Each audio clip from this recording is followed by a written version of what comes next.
প্রিয় দর্শক, আসসালামু আলাইকুম। সবাইকে স্বাগত জানাচ্ছি। আগামীকালকে ৩১শে ডিসেম্বর কি ঘটতে যাচ্ছে এ নিয়ে ব্যাপক আলোচনা হচ্ছে রাজনৈতিক মহলে।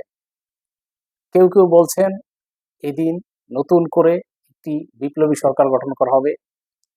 কেউ বলছেন আওয়ামী লীগের এদিন কবর রচনা করা হবে, সাথে জাতীয় পার্টিকেও জড়ানো হবে। বিভিন্ন প্রশ্নের মুখোমুখি হতে হচ্ছে, বিভিন্ন জল্পনা কল্পনার জন্ম দিচ্ছে। আসলে কি হচ্ছে আগামীকাল কেন্দ্রীয় শহীদ মিনারে দুপুর ২টায়?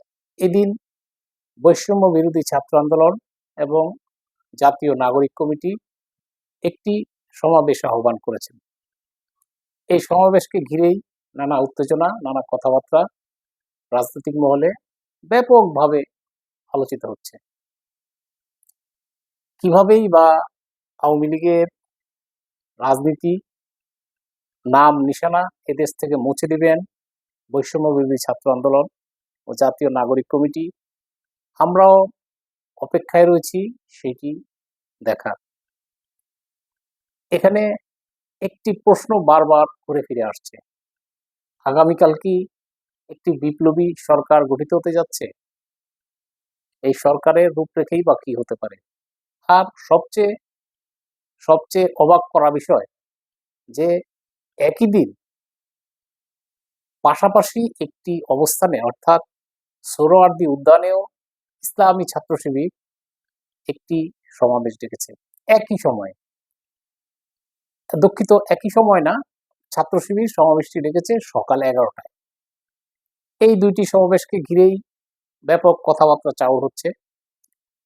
এখন দেখার বিষয় এই সমাবেশটিতে কি ঘোষণা করা হয়।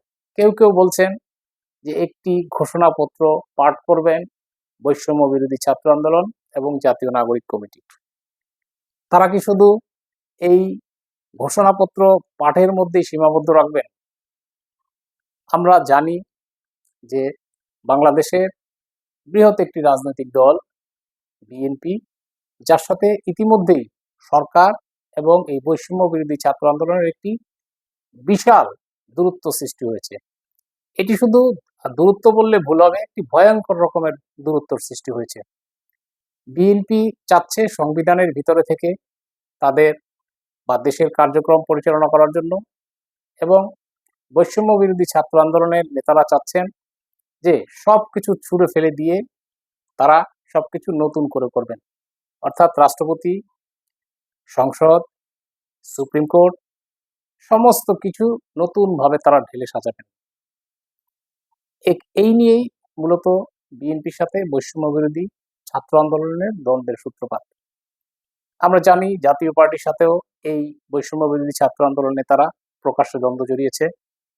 তারা জাতীয় পার্টির কেন্দ্রীয় কার্যালয় কাকরাইলে আগুন দিয়েছে এবং জাতীয় পার্টির সমাবেশ ঘিরে তারা ব্যাপকভাবে তারা ১৪৪ ধারা জারি করে ব্যাপক নাশকতা করে এই সমাবেশটি বানচাল করার চেষ্টা করেছে। যদিও জাতীয় পার্টি প্রশাসনের দুঃখিত, প্রশাসনের অনুরোধেই এই সমাবেশটি স্থগিত ঘোষণা করেছে। জাতীয় পার্টি তাদের কার্যক্রম পরিচালনা করে আসছে।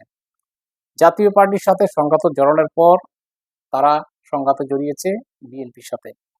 এখন বিএনপির মুখপাত্র রিজভী আহমেদ, সালাউদ্দিন আহমেদ, গয়েশ্বরচন্দ্র রায়, মির্জা আব্বাস, মির্জা ফখরুল সহ সকল নেতাই প্রকাশ্যে এই ছাত্রদের বিরুদ্ধে কথা বলছেন। এখন বিষয় হচ্ছে যে কথা বলছেন তারা কেন আগে এই বিষয়টি আঁচ করতে পারেননি? বিএনপি বিষয়টি আগে আঁচ করতে পারেনি, আঁচ করতে পেরেছে জাতীয় পার্টি। জাতীয় পার্টিকে নিয়ে তারা একটি খেলাধুলায় মুক্ত হয়েছে। জাতীয় পার্টির নেতারা বিজ্ঞতার পরিচয় দিয়েছেন, তারা বুঝতে পেরেছেন দেশকে এভাবে চালানো সম্ভব নয়। গুটি কয়েক ছাত্রের নির্দেশ মতো দেশ চলতে পারে না।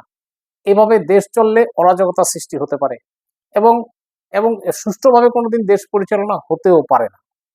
এজন্যই জাতীয় পার্টি স্পষ্ট কথা বলেছে জাতীয় পার্টি তাদের অবস্থানে রয়েছে, কিন্তু বিএনপি এই বিষয়টি প্রথমে তারা উপলব্ধি করতে পারেনি।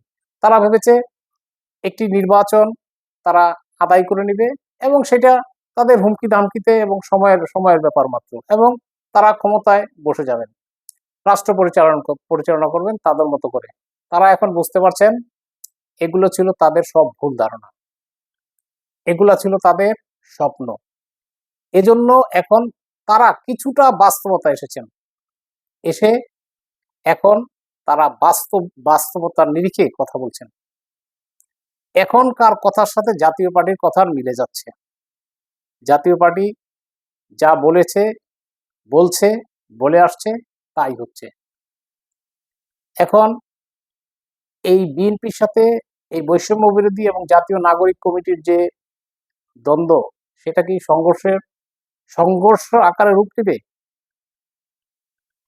এই বিষয়টি আমরা কালকে সমাবেশের পরেই স্পষ্ট হবে। কারণ বৈষম্য বিরোধী ছাত্র আন্দোলন তারা বুঝতে পেরেছে তাদের জনপ্রিয়তা মোটেও নেই, তার এই সরকারের জনপ্রিয়তা মোটেও নেই। এই জন্য তারা একটি নতুন উদ্যোগ নিয়েছেন, নতুনভাবে উদ্যোগ নিয়ে একটি সমাবেশ করে হাক ডাক ডেকে একটি তাদের ঘোষণাপত্র পাঠ করবেন। এই ঘোষণাপত্র বা বৈষম্য বিরোধী ছাত্র আন্দোলন বা নাগরিক কমিটির ঘোষণায় দেশবাসীর বা কোনো রাজনৈতিক দলের কিছু আসে যায় না। এমনকি বর্তমানে এই অন্তর্বর্তীকালীন ইউনূস সরকারেরও কিছু আসে যায় না। তারা এখন একটি রাজনৈতিক দল হয়েছেন, তারা ইতিমধ্যে রাজনৈতিক কার্যক্রম পরিচালনা করছেন, তারা রাজনৈতিক বক্তব্য দিতে পারেন কেন্দ্রীয় শহীদ মিনারে। এই জন্য সরকারের এবং দেশবাসীর কিছুই আসে যায় না। এবং আগামীকালকে আমি স্পষ্ট করে বলতে চাই, আগামীকালকে কিছুই ঘটবে না। শুধুমাত্র একটি সমাবেশ করবে এবং এই সমাবেশে এই নতুন গজিয়ে ওঠার চেষ্টা করা সংগঠনটি চেষ্টা করবে একটি বড় সমাবেশ করার জন্য। এই সমাবেশটি তারা সফল করতে চাইছে, বড় একটি সমাবেশ করতে চাচ্ছে, যে তারা তাদের আবার হারানো জনপ্রিয়তা ফিরে পাওয়া যায় কিনা।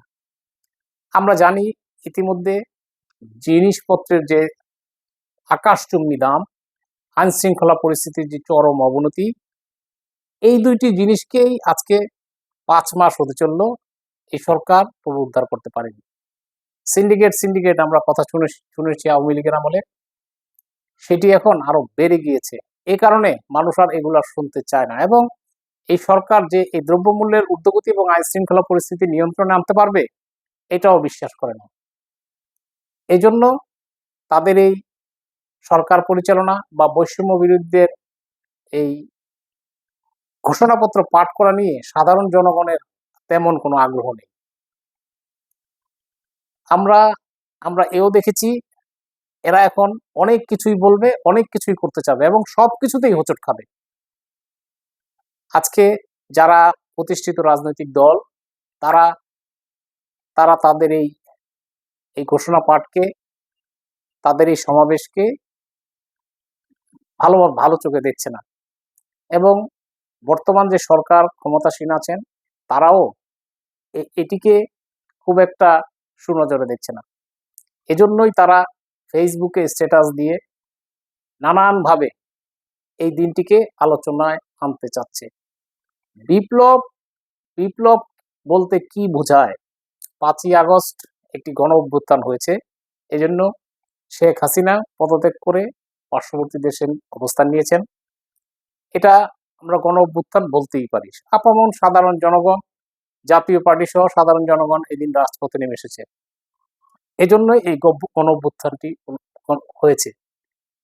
এটার কৃতিত্ব শুধুমাত্র ছাত্রদের দেওয়া যাবে না, এটা আপামর জনসাধারণ, সকল রাজনৈতিক দল এবং ছাত্রদের আহ্বানই হয়েছে। এটা শুধুমাত্র ছাত্রদের এই সফলতা নেওয়ার সুযোগ নেই। এজন্য আগামীকালকে কিছুই হতে যাচ্ছে না, বরং বিএনপি একটি বড় দল, সেই দলটির সাথে জামাতে ইসলামী, ইসলামী ছাত্র শিবির এবং বৈষম্য বিরোধী ছাত্র আন্দোলন এবং নাগরিক কমিটির সাথে একটি দ্বন্দ্ব প্রকাশ্যে রূপ নেবে এবং এটি সংঘাতে জড়াবে, এবং এই সংঘাতে জড়ালে দেশ কোন দিকে যাবে আমরা জানি না। দেশের জন্য, দেশের রাজনৈতিক ভাগ্য আকাশে কি অপেক্ষা করছে আমরা জানি না। এই অবস্থা থেকে পুরোপুরি আমাদের বেরিয়ে আসতে হবে এবং প্রফেসর মোহাম্মদ ইউনূস যে লোক দেখানো সংলাপ করলেন, জাতীয় ঐক্যের আহ্বান করলেন, এগুলো যে নিছকই একটি লোক দেখানো ছিল এখন তা প্রমাণিত। এ ধরনের লোক দেখানো সংলাপের আয়োজন করা থেকে আগামীতে বিরত থাকবেন এবং দেশটাকে একটি সুন্দরভাবে পরিচালনার জন্য জরুরি ভিত্তিতে পদক্ষেপ নেবেন, এই বলেই আজকে আমার এই আলোচনা শেষ করছি। সবাই ভালো থাকবেন। আল্লাহ হাফেজ।